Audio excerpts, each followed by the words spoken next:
আলাইকুম। সবাই কেমন আছেন? কাছে দূরে দেশ অথবা দেশের বাহিরে যে যেখান থেকে আমার ভিডিওটি দেখছেন, আশা করি আল্লাহর অশেষ রহমতে সবাই অনেক ভালো আছেন। আলহামদুলিল্লাহ, আমিও ভালো আছি। এই তো প্রতিদিনের মতো আরও একটি নতুন ব্লগ ভিডিও নিয়ে এসেছে আপনাদের মাঝে। আশা করি ভিডিওটি আপনাদের খুব ভালো লাগবে। সকালবেলা ঘুম থেকে উঠে চলে এসেছি আমার গাছগুলোকে যত্ন নেওয়ার জন্য। প্রায় অনেক দিন হয়ে গিয়েছে আমি গাছে কোনো প্রকার পানি দিচ্ছি না, কোনো যত্নই করছি না, তাই আজকে একটু পানি দিয়ে দিলাম। আর এই যে গাছগুলো দেখছেন আমার এতটা পছন্দ।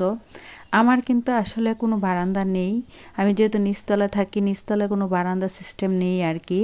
তার জন্য আমি জানালাতেই এই গাছগুলো লাগিয়ে দিয়েছি। জানালার যে গ্রিলগুলো আছে না, ওইগুলাতে পেছন দিক দিয়ে মানে এরকম মগ সিস্টেম আছে। আপনারা অবশ্যই মানে মার্কেটে তো সবাই যারা গাছ বা বারান্দা আছে, যারা গাছ লাগান তারা তো সবাই জানেন।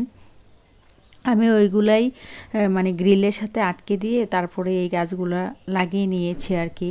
আর কেন জানি আমার মনে হয় বাসার ভিতরে বা বারান্দাতে গাছ থাকলে অনেকটাই ভালো লাগে আর কি। তার জন্য আমার শখ বলতেই পারেন, আমার খুবই শখ গাছ মানে লাগানো, গাছের যত্ন নেয়া। যাই হোক, এদিক দিয়ে আপনাদের সাথে কথা বলতে বলতে চলে এসেছি সকালবেলা কিচেনে। আজকে রান্না করব আর কি সকালে নাস্তার জন্য নুডলস। যদিও আমি নুডলস খাই না, কিন্তু আমার ছেলেদের খুবই পছন্দের একটা খাবার। আর বাসাতে ওই রকম কোনো সবজি ছিল না, জাস্ট টমেটো ছিল আর কি। তার জন্য টমেটো আর ডিমের কম্বিনেশনে একটা তৈরি করে দেব আর কি। আর ওরা কিন্তু খুব অনায়াসেই খেয়ে চলে যাবে। আর আজ থেকে আমার বড় ছেলের এক্সাম শুরু হয়ে গিয়েছে আর কি। তার জন্য খুব ভোর সকালে ঘুম থেকে উঠেছি। ওর 9টার দিকে আর কি পরীক্ষা শুরু হয়ে যাবে, যার কারণে খুব তাড়াতাড়ি করে তো নাস্তাটা তৈরি করে দিচ্ছি। ও ওদিক দিয়ে রেডি হয়ে যাচ্ছে আর আমি দিক দিয়ে নাস্তাটা তৈরি করে তাকে খাইয়ে দেব, যার কারণে ও খুব তাড়াতাড়ি চলে যেতে পারবে। ভিডিওর এই পর্যায়ে আসে যে সকল আপু এবং ভাইয়ারা এখনও ভিডিওটিতে একটি লাইক দেননি, প্লিজ ভিডিওটিতে একটি লাইক দিয়ে দেবেন। আপনাদের একটি লাইকই পারে আমার ভিডিওটি অনেকের কাছে পৌঁছে দিতে। আর যারা অলরেডি এই কাজটি করে দিয়েছেন তাদেরকে জানাই অসংখ্য ধন্যবাদ। আর আমার এখন প্রতিনিয়ত যে সকল আপুরা সবসময় আমার ভিডিও দেখেন, অনেক সুন্দর সুন্দর কমেন্টস করেন, সে সকল আপুদের উদ্দেশ্যে বলছি, আপু তোমাদেরকে জানাই অন্তরের অন্তরস্থল থেকেও অনেক অনেক দোয়া ও ভালোবাসা। যাই হোক, ছেলেদেরকে তো খাবার খাইয়ে পাঠিয়ে দিলাম। আর এদিক দিয়ে আমি কিন্তু আমার নিজের জন্য এক্সট্রাভাবে একটা নাস্তা তৈরি করে নিয়েছি। বাসায় যেহেতু ফ্রোজেন পরোটা ছিল, পরোটা ছেঁকে নিয়েছি আর চা করে নিয়েছি আর কি। এখন আমি নাস্তাটা করে নিয়েছি এবং নাস্তার পরে একদম কিচেনটাকে পরিষ্কার করে নিয়েছি। দেখেন, আপনাদেরকে একটু দেখিয়ে দিচ্ছি। কিচেন একদম পরিপাটি করে গুছিয়ে নিয়েছি আর কি। আর আমার কিচেনটা খুবই ছোট, যার কারণে আমার অনেক কিছু রাখতে অনেকটা অসুবিধা হয়ে যায়। যাই হোক, ভিডিওর যেই মূল টপিক চলে এলাম তাতে।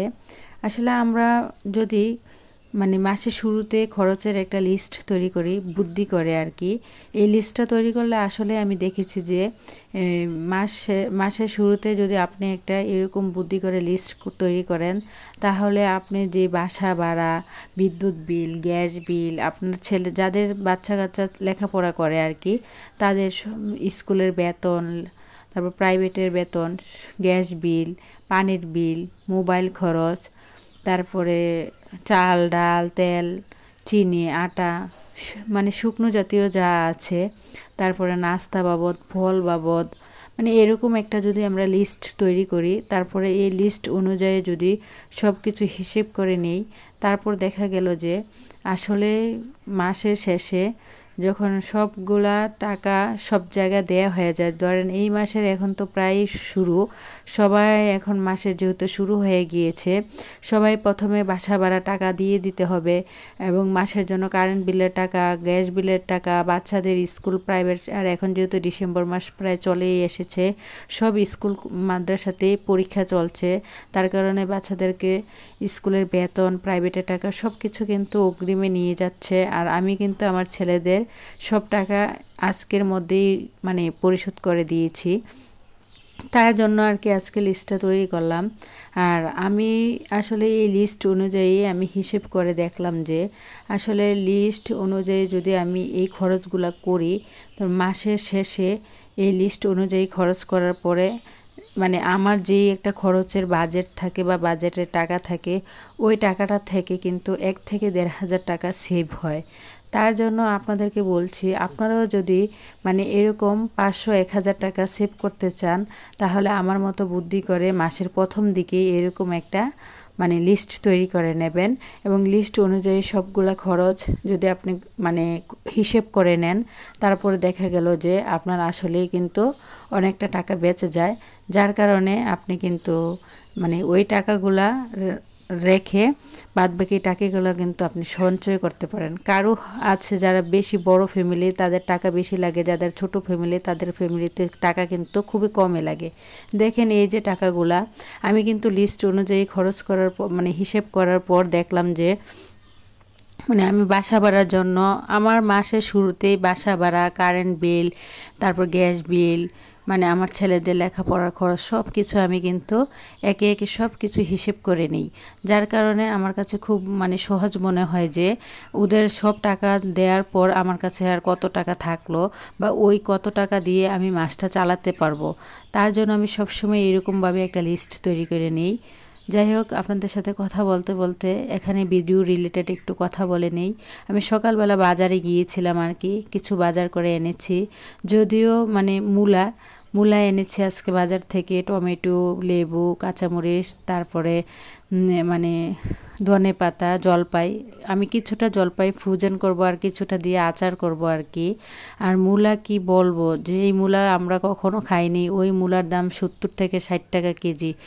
আর এখন বর্তমানে বাজারের যেই মানে জিনিসপত্রের যেই দাম, তাই আমরা মনে করি প্রত্যেকটা গৃহিণীই মানে মাসের শুরুর দিকে এভাবে হিসেব করে একটা যদি লিস্ট তৈরি করা যায়, আসলে অনেকটা মোটা অঙ্কের টাকা বছর শেষে বা মাস শেষে দেখবেন কি আপনার জমা হয়ে যায়। যাই হোক, এই দিক দিয়ে কথা বলতে বলতে একটু ভিডিও রিলেটেড কথা বলি।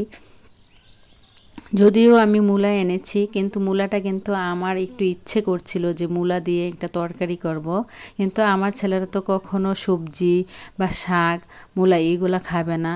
আমার হয়েছে যত জ্বালা, জানে না পুরা আমার ছেলেরা কিন্তু অনেক কিছুই পছন্দ করে না।